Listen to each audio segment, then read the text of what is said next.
вечер. Это программа «Открытое правительство». Представители власти в открытом режиме отвечают на вопросы журналистов.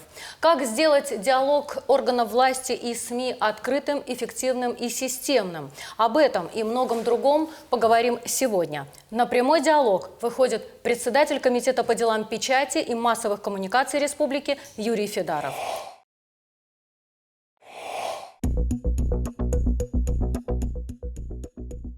Федаров Юрий Астемирович, председатель Комитета по делам печати и массовых коммуникаций РСО «Алания». В 1983 году окончил филологический факультет Северо-Осетинского государственного университета имени Костахи Тагурова. С 1983 по 1985 годы работал диктором Гостелерадио СОССР. 1985-1988 годы моторист промприбора, начальник участка, артель старателей МИР Аратуканского горно-обогатительного комбината, поселок Аратукан Магаданской области. С 1989 по 2009 годы работал диктором, а затем старшим диктором радиовещания Гостелерадио СОССР, город Владикавказ, РСО «Алания». 2009-2017 годы. Главный редактор газеты «Пульс Осетии». 2010-2012 годы. Пресс-атташе профессионального футбольного клуба «Беслан Фаюр». 2012-2015 годы. Депутат парламента 5-го созыва Республики Северная Осетия-Алания. 2014-2017 годы. Пресс-секретарь открытого акционерного общества «Олимп». В декабре 2017 года назначен председателем Комитета по делам печати и массовых коммуникаций РСО «Алания». Здравствуйте, Юрий Астемирович. Здравствуйте. Спасибо большое, что пришли к нам на пресс-конференцию, ответить на многочисленные вопросы журналистов. Ну, а вначале расскажите, пожалуйста, о работе вашего ведомства. Ну, наверное, вы удивитесь, что сколько в республике средств массовой информации. 96. 96 средств массовой информации, это 60 из них периодические издания, журналы, газеты, 11 телеканалов, 15 радиоканалов, 9 сетевых изданий, одно информационное агентство. Ну и, разумеется, это наша сфера, но они не все подведомственны Комитету по делам печати. К нам относится национальное телевидение, республиканские газеты «Северная Осетия», «Рашсинат», «Слово», журналы «Ираф», «Махтуг», «Ногзау». Собственно говоря, у нас сколько подведомственных? 11, да, насколько я знаю, средств массовой информации. Что можно сказать? Наша задача комитета в чем? Чтобы создать максимально удобные условия для работы средств массовой информации. Обеспечить работу средств массовой информации, помогать им, насколько это возможно, и проводить политику руководства республики. А политика руководства республики – это политика руководства Российской Федерации. Ну, хочется что сказать. Вот за эти 2 года самое главное событие, конечно, для нас – это открытие национального телевидения. Согласитесь, новое телевидение, такое масштабное телевидение, 24 часа вещания – это что-то значит. И уже 75% собственного контента, из них 50% на осетинском языке. И главная задача этого канала была именно контент, что был на осетинском. Самай Иронау Фалдер Адам Кашой, самай Иронау Адам Унойштай, Найронагдау, Найронфарн, Дартер Парахат, Канам Каштертахшан Витхай. ВГТРК там мощнейшая организация, но вы прекрасно знаете, что время настолько ограничили, что тематические передачи на нашем ГТРК практически были сведены на нет. Именно это послужило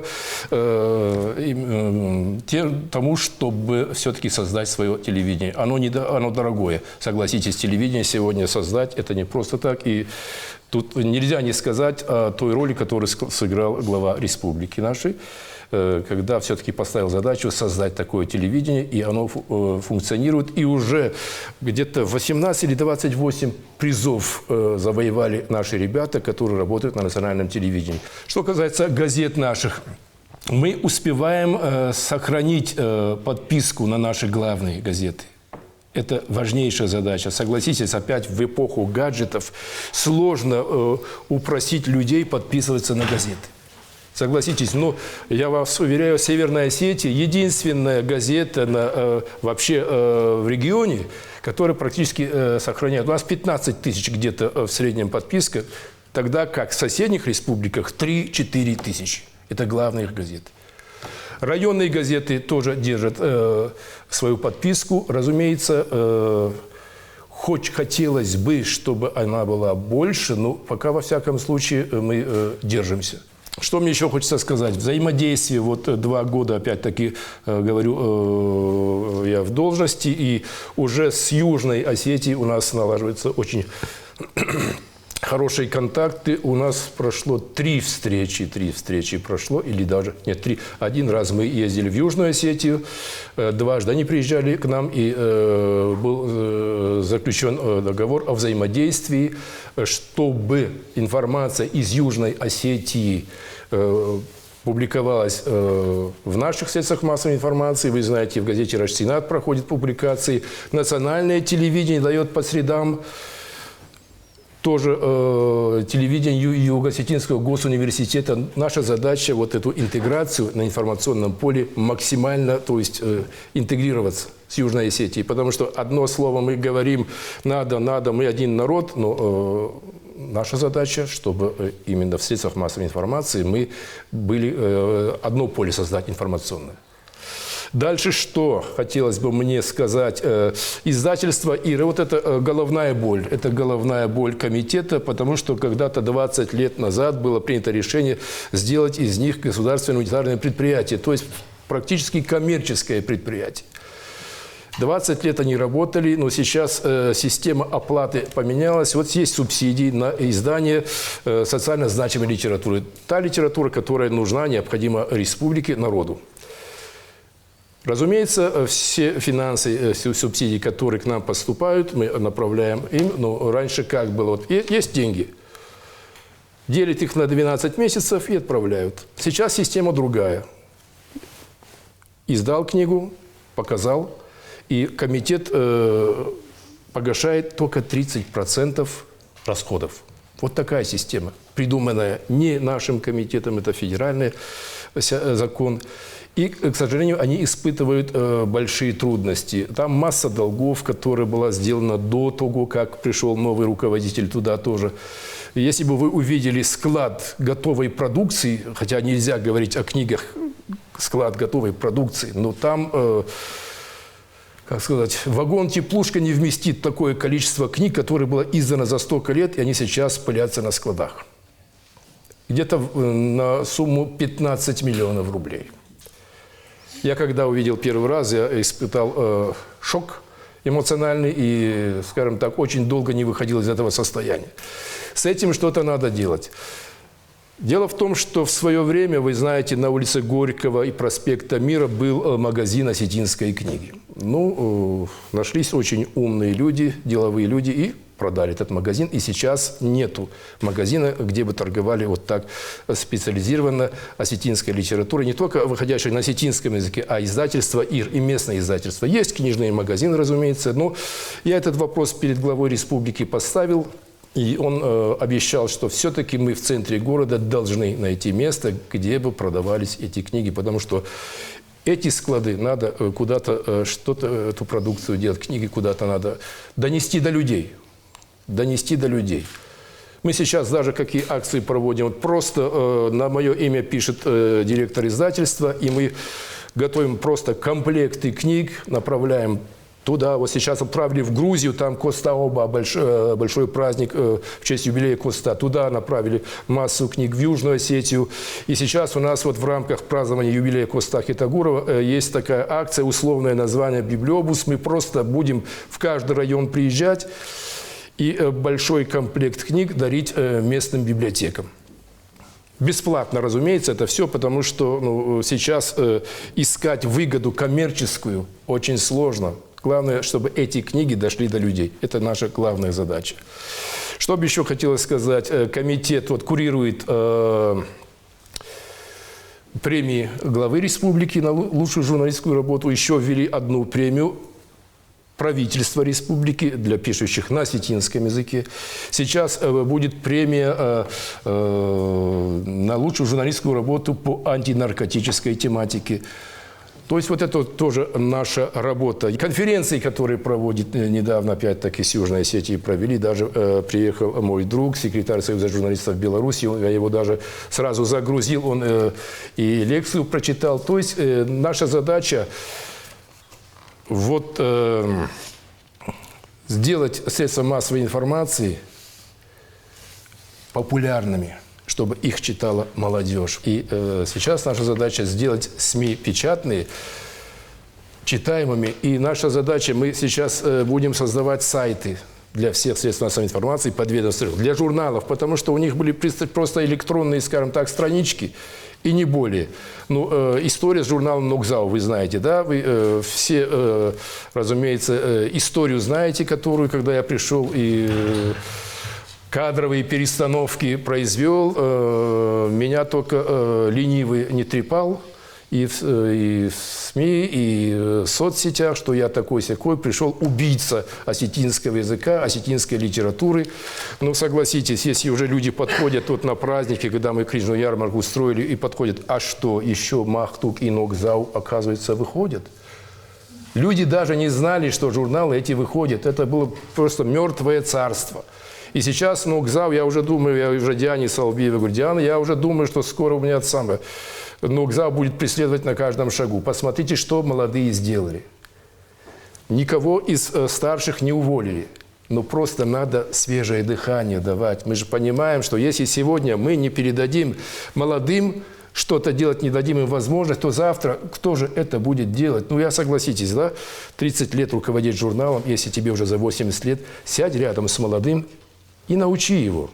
Передай вот так, плавно передай, и чтобы мы имели возможность воспитывать кадры. Потому что сейчас, вот я вам открыто скажу, кадровый голод везде ощущается, но кадры, которые пишут на осетинском языке, их просто в природе нет. Не просто вычитать текст, прочитать уже не могут. И что с этим делать? Если наше поколение сейчас не спасет ситуацию с осетинским языком, больше это некому будет делать. И я осознаю всю ответственность и беру на себя эту ответственность. Справлюсь, не справлюсь, это не мне будет судить, но то, что я это делаю от чистого сердца и насколько могу, это я вам обещаю. Подписано соглашение с Книжным союзом Российской Федерации, там руководитель Степашин, Сергей Степашин, бывший председатель правительства, и с главой республики. Они сами на нас вышли, давайте, ребята, будем популяризировать чтение, будем популяризировать книги. И вот все баннеры, которые в республике, это все за счет Книжного союза. Они сказали, вы нам только площади дайте, а там мы все сами будем делать. И хочется отметить, возвращаюсь к издательству «Ир», вот на Красной площади проходит ежегодный фестиваль, книжный фестиваль, и наши выехали туда и просто великолепно отработали. Просто потрясающе провели эту выставку. Там и мастер-классы наши давали, и историю, скажем так, СМИ Северной Осетии, о журналах Алан Скурбаев очень хорошо рассказал. Ну, одним словом, их только можно похвалить, и нас похвалили. Я их тоже хвалю. Спасибо, Юрий Астемирович. У нас есть вопросы, которые ждут своих ответов. Давайте с удовольствием выслушаю коллег с превеликим удовольствием. Переходим на режим вопрос-ответ. Пожалуйста, первое даю слово ГТРК «Алане».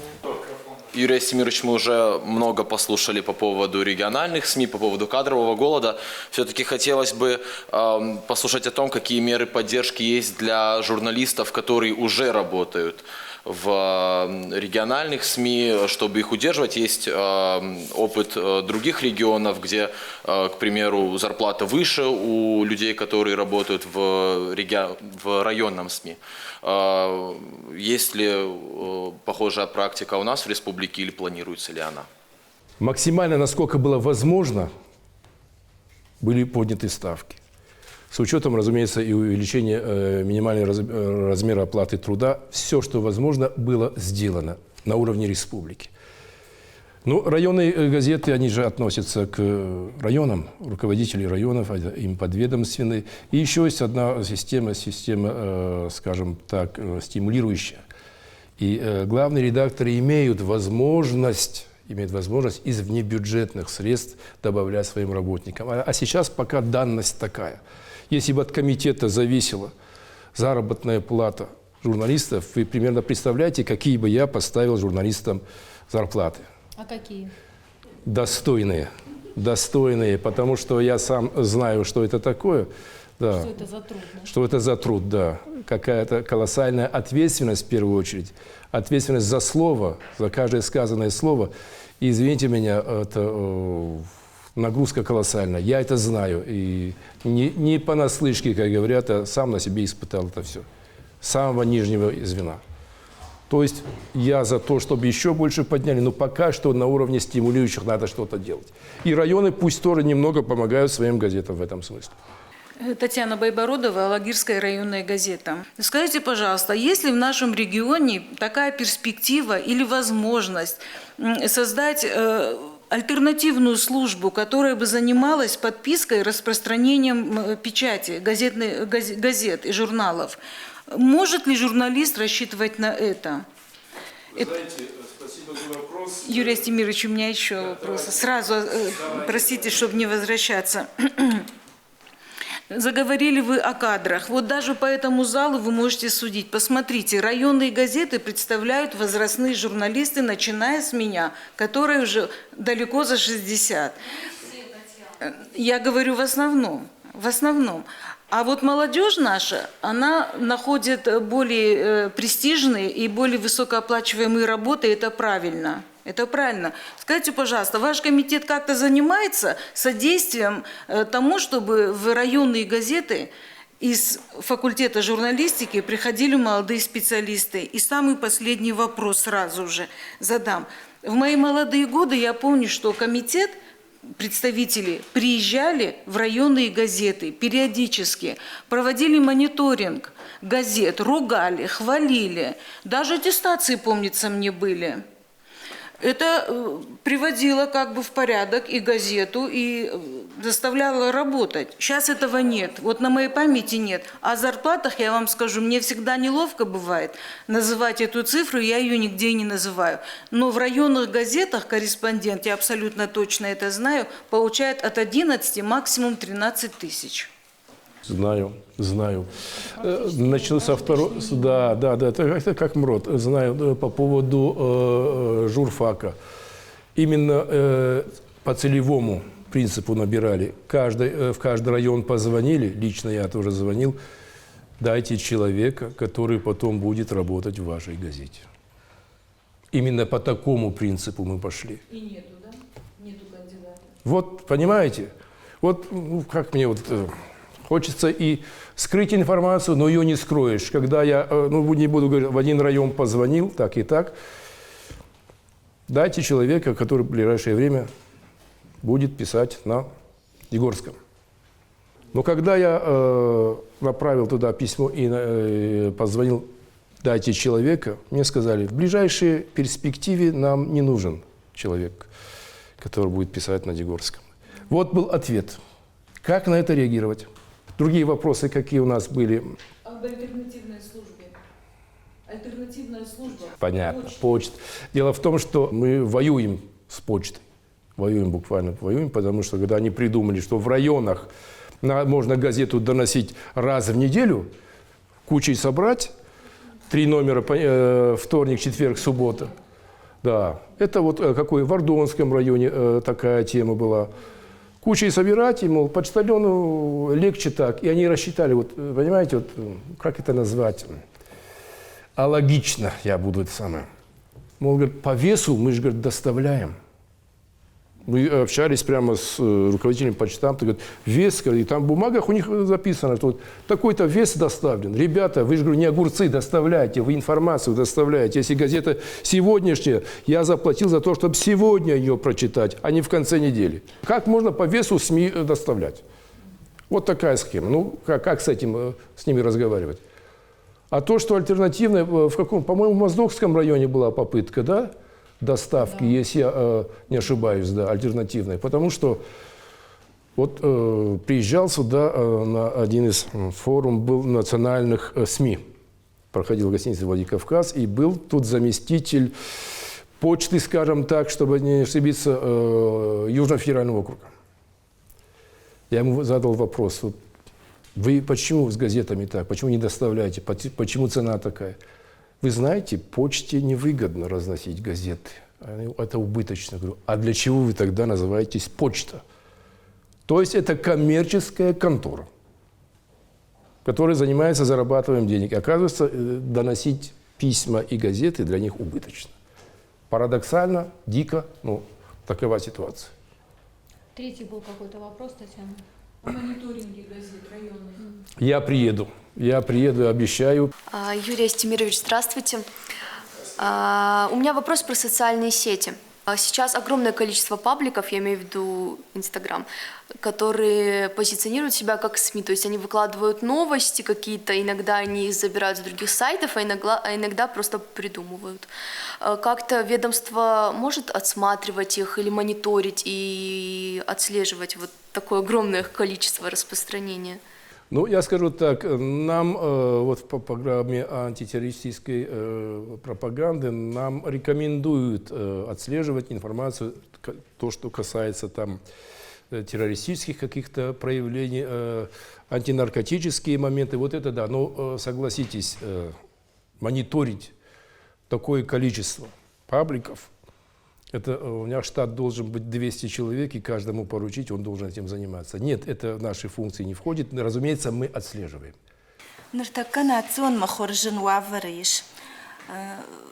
Савар мазалтаражна республика хисаваду суавар фахождар кананан. Бужник раш фарштраттay мы айражмадрама жахтун Вячеслав Зелимханович. Уй осахашварта Ируна учивши, дегуруна учивши, удонан валдайбнат ташкана манама журналистикой факультеты уйбарсбнаттанали жонутайна нылыкса коттой, шкуна коттой, раждар шкахор коттой, ди арта группа удыштам, ю группа фонзама шазадай маджуди, авдай фонзна, нартас аж даш юран, даш иннаран. Ама уда урдыгайс рататсан, ниса, мурдар ниса, ама осахашварта Ируна чифши, одуран кажнай харзай, осабнат ташканам жахга. Что именно каштер такой на ракотун, да хада гайжунш рашсинада дар ног редактор, а вы каштерты мана дувана хаша фшчинчижун ходвана дар вашанкау, амасан ахор кананкау, уманама абун райшум. Здравствуйте, Альбина Кочева, 15-й регион. Вы уже отчасти затронули это тоже в своей речи, но все-таки хотелось бы уточнить по поводу мастер-классов для детей. Вы сказали, что проходил лагерь, детский медиакамп. И вот как-то отслеживаются результаты. Вот эти дети после этого, они публикации, может быть, предоставляют, желание у них возникает стать журналистами, укрепляется. И еще мастер-классы для взрослых журналистов, какие планируются? Может быть, кого-то планируете из таких ведущих журналистов пригласить, чтобы рассказали? Спасибо за вопрос. То, что касается медиакэмпа, там от 7 до 14 лет вот, детки. И сейчас кто-то публиковался или нет еще, вот он куратор их из старших. Дело в том, что они там на месте делают радиопередачи, телевизионные передачи, публикации на местном, да, лагерном уровне, скажем так. Есть публикации какие-то? На самом деле у нас там дети, которые представляют не только простые образовательные школы, но и те дети, которые занимаются. Например, в прошлом году у нас была ведущая НАЦ-ТВ Лера Сарантиди. Она до сих пор ведет свою программу детскую на НАЦ-ТВ. У нас были представлены воспитанники как с школы журналистики, которая представляет дворец детского творчества, ну, бывший дворец пионеров, и дети из Расика, то есть дети, которые работают. Но наша основная задача была, это профориентационная, показать им, какая бывает журналистика, чтобы они попробовали. Потому что сейчас в России, в нашей стране делается большой упор на то, чтобы показать детям профессии, чтобы они могли их попробовать, поучиться, понять, что им надо. Сегодня он попробовал эту профессию, завтра он попробовал быть, не знаю, слесарем, послезавтра он попробовал быть врачом. Через 2 дня он решает, кем он будет, и ему уже легче будет сделать выбор при поступлении в университет. На самом деле у нас были там дети, которые были 2-й год приезжали, им было интересно дальше посмотреть, что это будет, как это будет. Мы с ними со всеми на связи. Есть дети, которые талантливы не только в журналистике, например, но там были и победители различных и олимпиад, различных художественных конкурсов, и спортсмены были. В общем, они все занимаются чем-то, но пока конкретно из них еще мало кто понимает, что он хочет дальше делать. Поэтому мы стараемся показать им и рассказать. Ну, по поводу взрослых мастер-классов, я буквально на днях был в Белоруссии в командировке, там большой был кинофестиваль «Евразия-док» документального кино. Вот на ЦТВ тоже вышел финал наш фильм Ольги Абаевой «Без границ». Специальный диплом получила. И я там был, и я очень тесно пообщался с Виталием Третьяковым, деканом телевидения, высшей школы телевидения МГУ. И договорились, когда давайте конкретно уже будем когда разговаривать, чтобы сюда приезжали или мы туда отправляли на учебу на полгода наших молодых сотрудников. Это очень хорошо. Я также имел рабочую встречу с деканом журфака Белорусского государственного университета. Тоже с ней договорились. Я с Фатимой Хабаловой их связал, чтобы они сюда приехали, тоже показали, что они умеют, чтобы наши туда поехали, что они умеют. То есть мы этим занимаемся, потому что учить надо. У меня тоже вопрос был касательно повышения квалификации. Ну, я не отношу себя к молодым журналистам, и тем не менее тоже хотела бы повысить квалификацию, потому что, ну, мне кажется, в любом возрасте это интересно пообщаться с такими маститыми профессионалами в сфере журналистики. Вот планируется ли, ну, как бы приглашать сюда, да, таких журналистов, не только журналистов, политологов известных, экспертов по безопасности? Это было бы очень супер. Абсолютно, абсолютно согласен. Я даже думаю, что самого Третьякова сможем сюда заполучить, чтобы он дал мастер-класс, потому что вы знаете, что это за фигура в журналистике. Газета «Слово», Алина Базаева.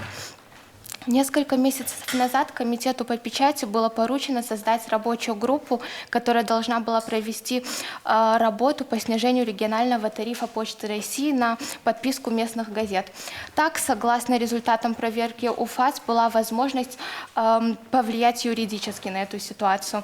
Однако это поручение было фактически проигнорировано комитетом, и сегодня на фоне того, что почта вновь повышает тариф на подписку первого полугодия 2020 года. Можете прокомментировать, почему комитет так и не выполнил поручение и не создал рабочую группу?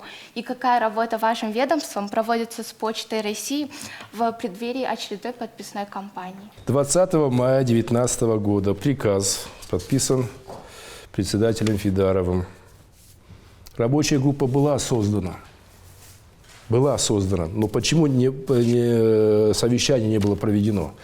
Потому что комитет вышел вплоть до Госдумы, и мы настолько изучили этот вопрос, и когда нам сказали: ребята, угомонитесь, на это не может влиять никто.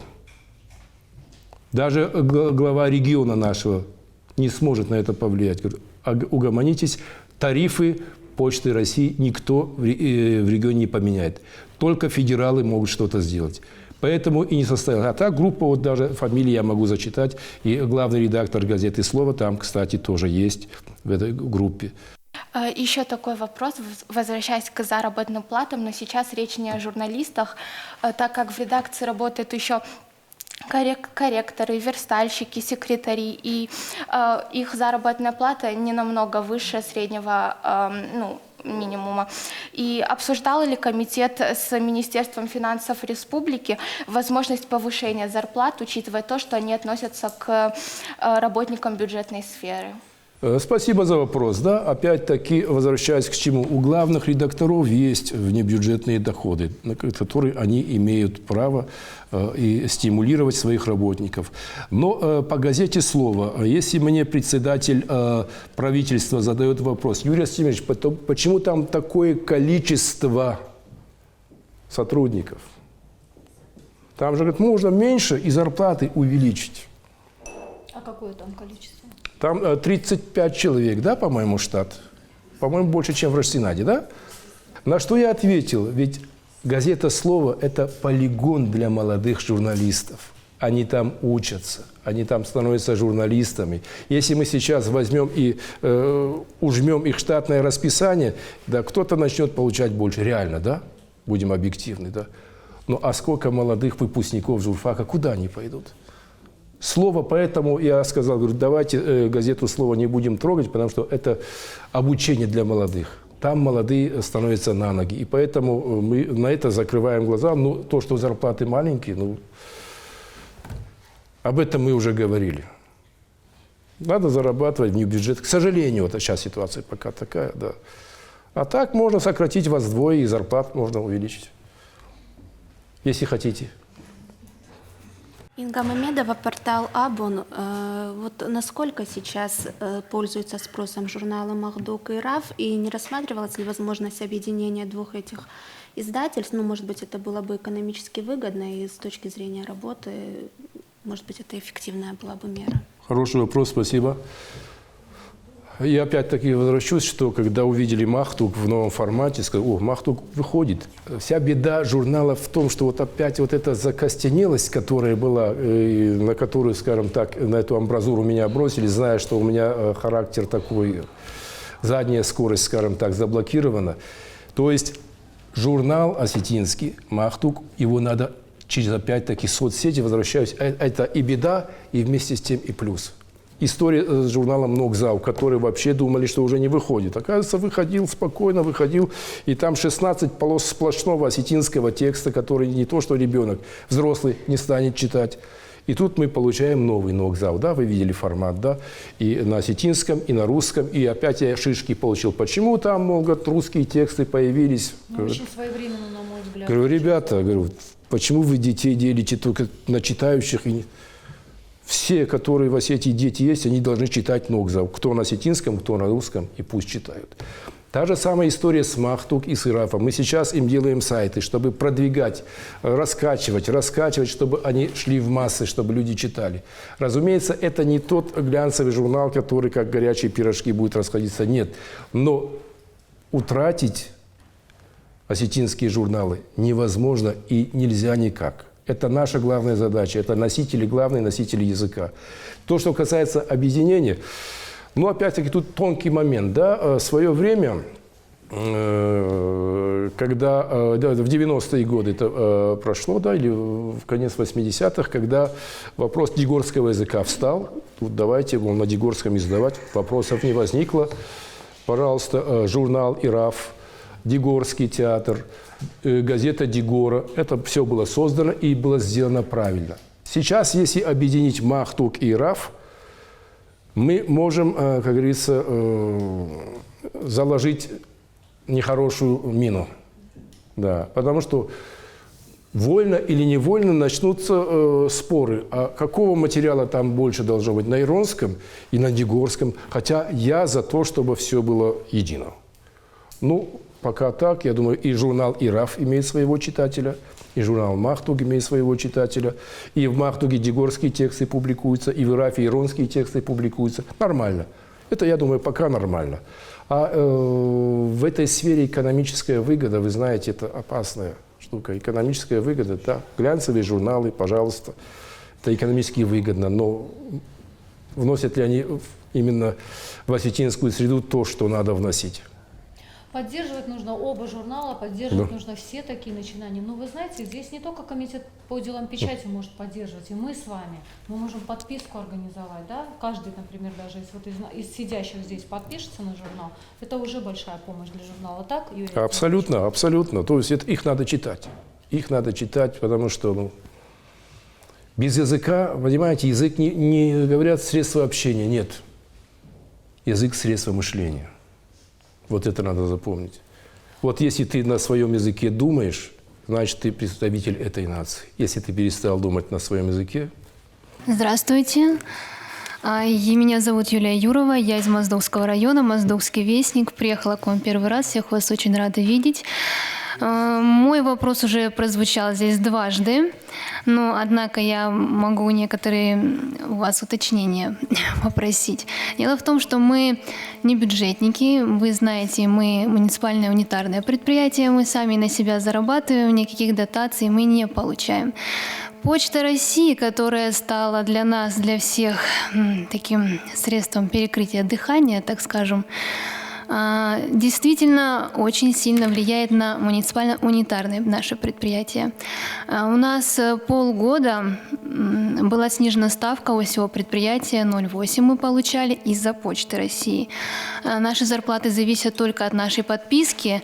Наша подписка падает только из-за Почты России. Мы выходим 4-полоской только из-за Почты России. Но здесь вас спросили о государственных предприятиях. Вы сказали, что к вам подходили некие представители коммерческих организаций, а мы хотим, чтобы вы создали государственное предприятие для альтернативы Почты России. Мы хотим именно этого. Вы знаете, я тоже этого хочу, но кто же создаст, какие же деньги это нужно? Вы представляете, создать новую почту. И та же новая почта опять столкнется с теми же финансовыми проблемами. Вот в чем вопрос. То есть я понимаю вас прекрасно, но мне хочется сказать, «Моздокский вестник» – это процветающая газета. Я там был в прошлом году у Сергея Телевнова, посмотрел типографию, все посмотрел. То есть нормально работаете. Вы даже, по-моему, субсидировали администрацию. 200 тысяч, по-моему, они у вас попросили. Так что пусть «Моздокский вестник» особо-то не жалуется. Вы процветаете, да? У нас самые старые оборудования.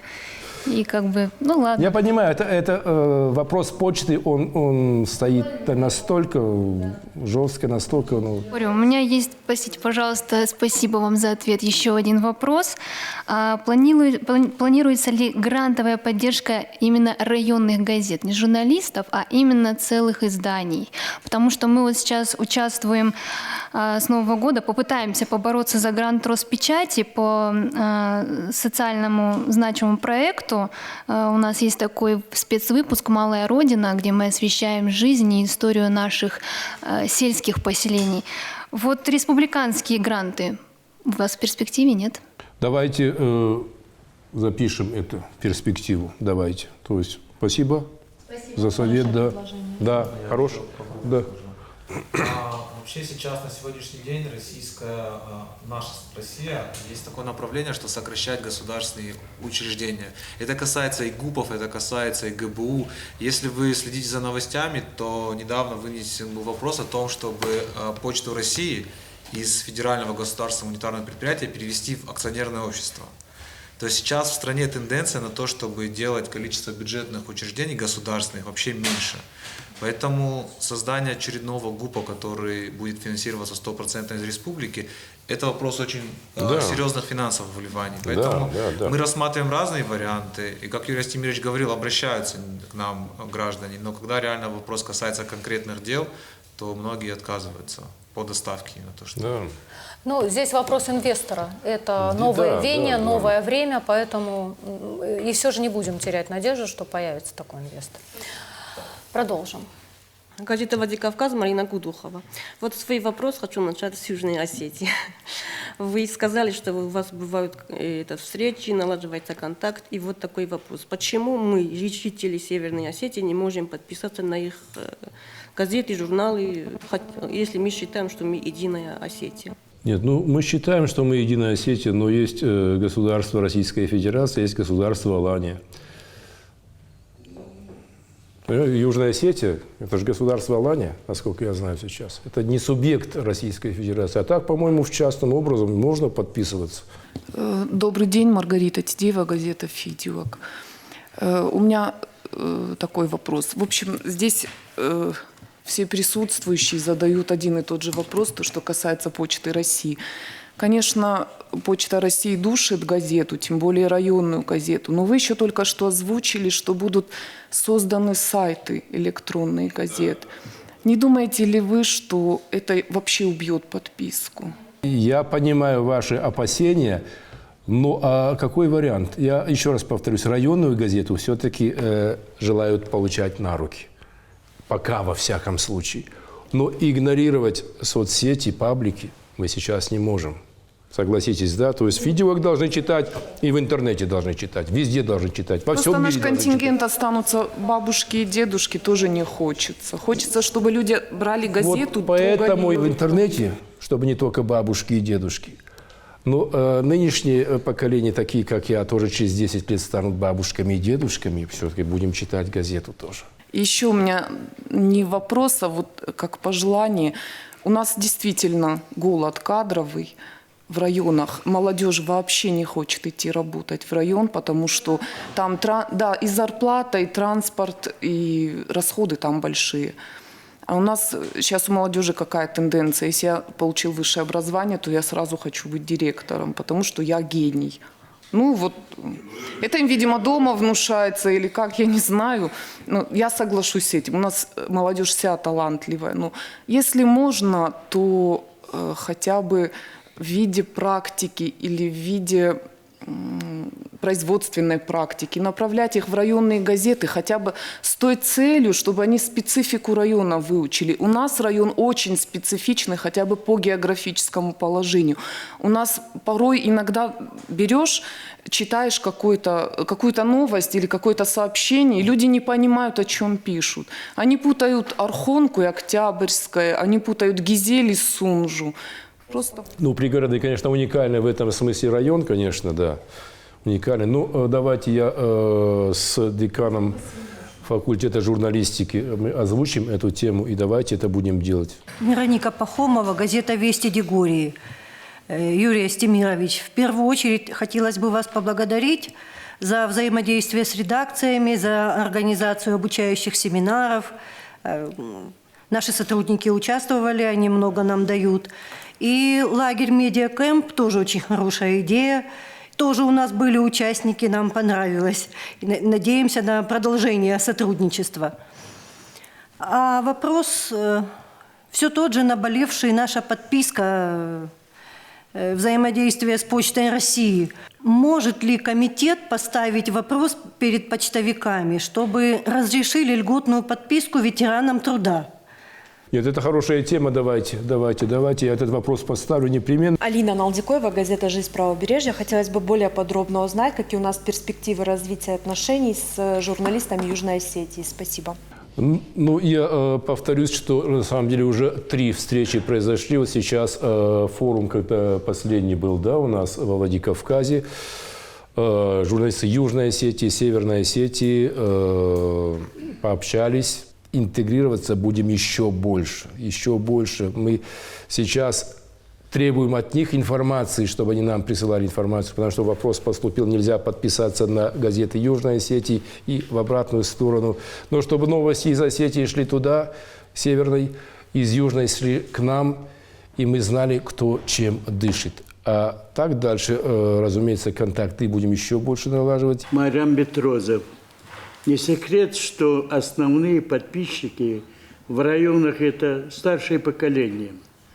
Но вот они жалуются, что почта у них приходит вторник, четверг и суббота. А те, которые живут в горах, они почту ждут, как ману небесную.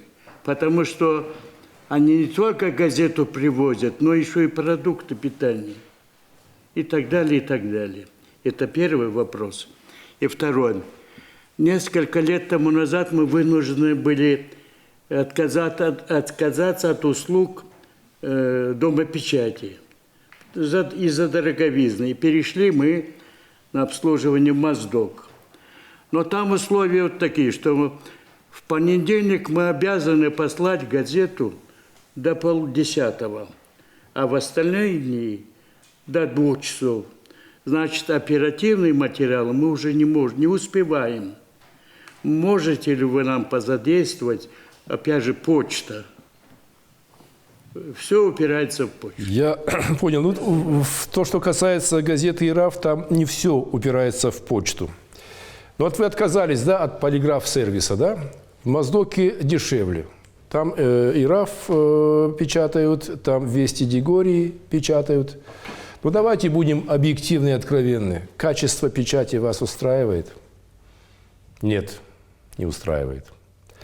А вот давайте возьмем, сколько стоит газета «Ираф» подписка?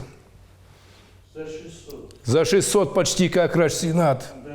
А другие ваши сколько? В Лагере? Да. 500 там.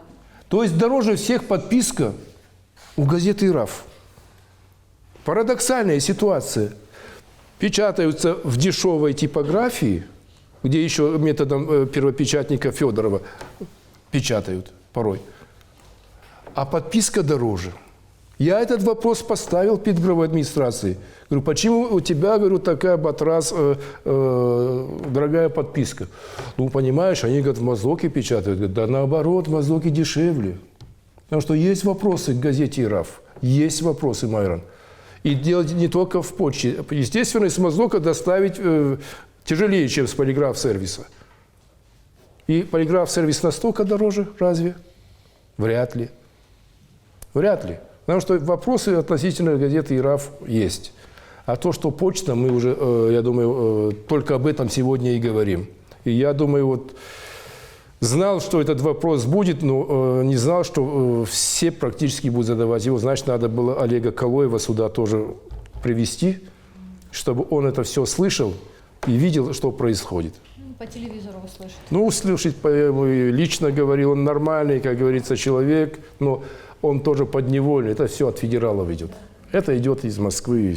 Добрый день. Мне, честно говоря, уже трудно задавать вопросы после своих коллег. Такой вопрос. Насколько газета, печатное издание, должно уходить в Инстаграм? Вот где это вот разумная доля? Потому что сейчас Инстаграм как-то ставится на первое место. Ну, я не знаю, понятно, современные технологии, много со временем, это все, мы все знаем. Но насколько важен вообще вот этот сегмент Инстаграм для печатного издания? Это вот вопрос. И второй вопрос. Много говорили очень о Почте России, мало говорили о контенте газеты. Вообще не говорили. То есть что должно быть в газете, вот на ваш взгляд? Какие приоритеты должна отдавать газета? Говорю как печатник, потому что работаю в газете, спрашиваю за газету. И, конечно, такой вопрос, конструктивная критика, чем отличается от неконструктивной, где та тонкая грань, которую нельзя переступать, дабы. Спасибо. Очень интересные вопросы, что касается баланса Инстаграм и сама печатная продукция. Ну, давайте будем объективны. Мы способны сейчас остановить этот процесс? Нет. Наоборот, надо этим пользоваться, соцсетями, потому что хоть тираж, условно говоря, газеты там условный 3000, а там могут почитать 5000, 10 тысяч, если материал интересный. Но мы не сможем это остановить, и необходимости в этом нету. Просто надо делать качественный печатный продукт тоже, потому что на него свой тоже есть читатель, есть спрос. Что касается критики конструктивной и неконструктивной, я думаю, журналист – это как врач, да? Здесь меня больше интересует вообще контент газеты. Критика – это был уже вторичный вопрос. Не будем на ней акцентировать. Контент газеты. Что должна писать современная газета? Современная газета, я думаю, материал больше должно быть аналитики. Потому что все-таки, как ни крути, новости больше выхватывают вот здесь. Больше должно быть аналитических материалов, размышлений и, скажем так, вещей, которые вот здесь лень кому-то прочитать, потому что тут коротко, новость, все быстро, а в газете должны быть серьезные аналитические материалы. Неважно, в какой сфере, культура это будет и экономика будет, там должны все-таки быть материалы, которых вот, в соцсетях так быстро не прочитаешь. Вот это мое мнение. Должны быть интересные аналитические материалы, серьезные размышления. Разумеется, вот по-другому как сегодня привлечешь читателя? Новостями нет, потому что в любом случае электронные СМИ опередят. В любом случае. Только откроешь, и все, новость уже там.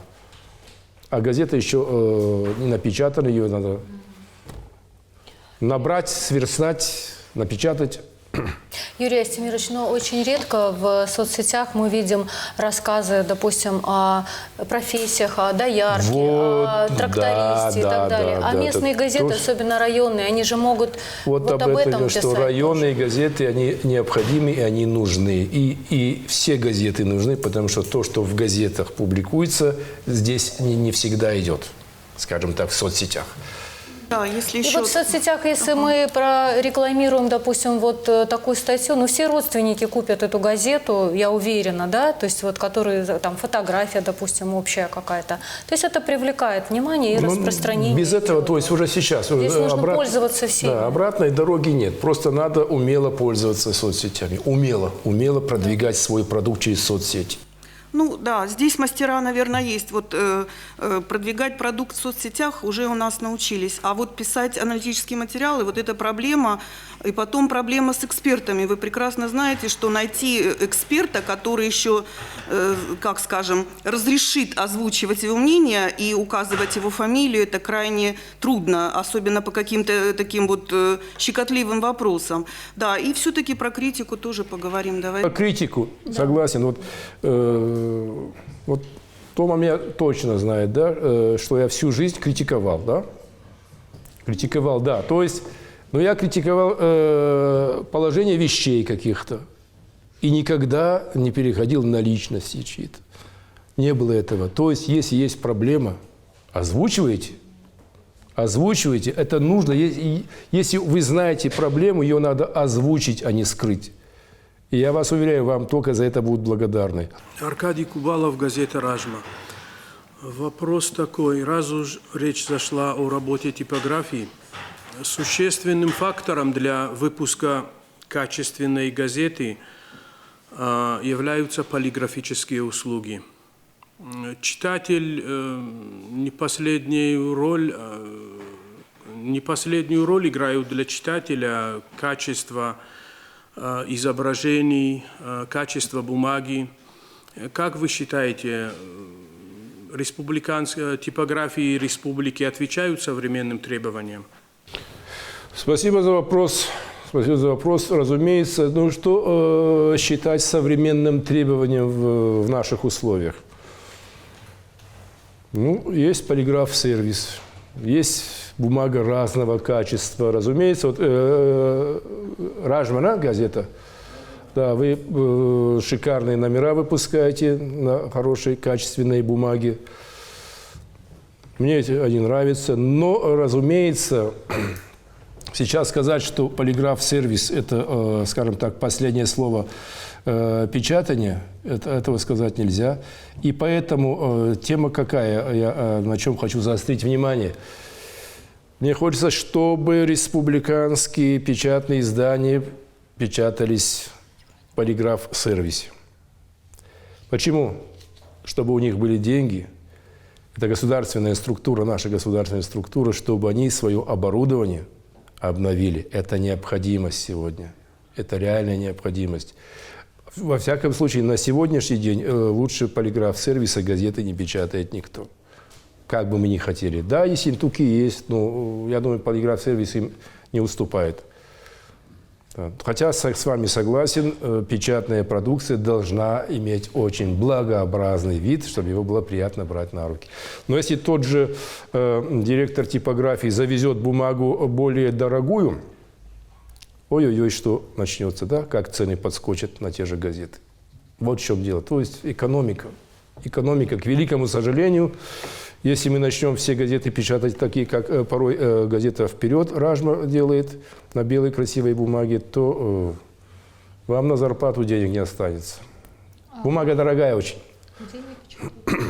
Полиграф-сервис. Да. Спасибо. Продолжаем, пожалуйста. Аслан Гукаев, газета «Рух», Шардонский район. Юрий Астемирович, хотелось бы поинтересоваться, существует ли у вас какое-либо взаимодействие с пресс-службами других ведомств, в частности, например, с Министерством внутренних дел? Я могу пояснить, потому что, помните, пару лет назад они проявили такой, не знаю, оптимизацию или что ли, ввели штатные единицы инспекторов по связям с общественностью. После этого практически они, скажем так, оказались закрытыми для широких масс читателей. То есть они так дозированно выдают информацию даже после самых резонансных событий. И, кстати, тем самым и раздуваются вот в Инстаграме вот эти все фейки, недостоверные какие-то материалы. Вот в связи с этим можно ли как-то более тесно наладить взаимодействие в этом плане с ними, дабы исключить вот это количество недостоверной информации? Спасибо. Правильно, но я коллег поддержу, потому что идет запаздывание с информацией. И когда уже вал идет вот этих фейков сплошь, потом тяжело его обратно опрокидывать. Если бы пресс-службы также оперативно информировали официальные СМИ, и тут же бы официальная информация выходила, то у тех шансов меньше потом баламутить. Хоть что-то, но надо давать. Да, что не замалчивается информация. А то получается так, уже в соцсетях все прогремело, и выходят официальные СМИ, якобы вынуждены все-таки ответить. То есть как будто замалчивали. Нет, ну правильно, милиция тоже правильно делает, полиция, вернее, МВД, что надо сперва узнать, что к чему, как, и не вбрасывать непроверенные факты. Но что-то надо давать. Большое спасибо, коллеги, вам за вопросы, вам, Юрий Астемирович, за подробные, открытые ответы, за эту беседу. Благодарю вас. И мы встретимся с вами, уважаемые телезрители, ровно через 1 неделю. Всего вам самого доброго. До свидания.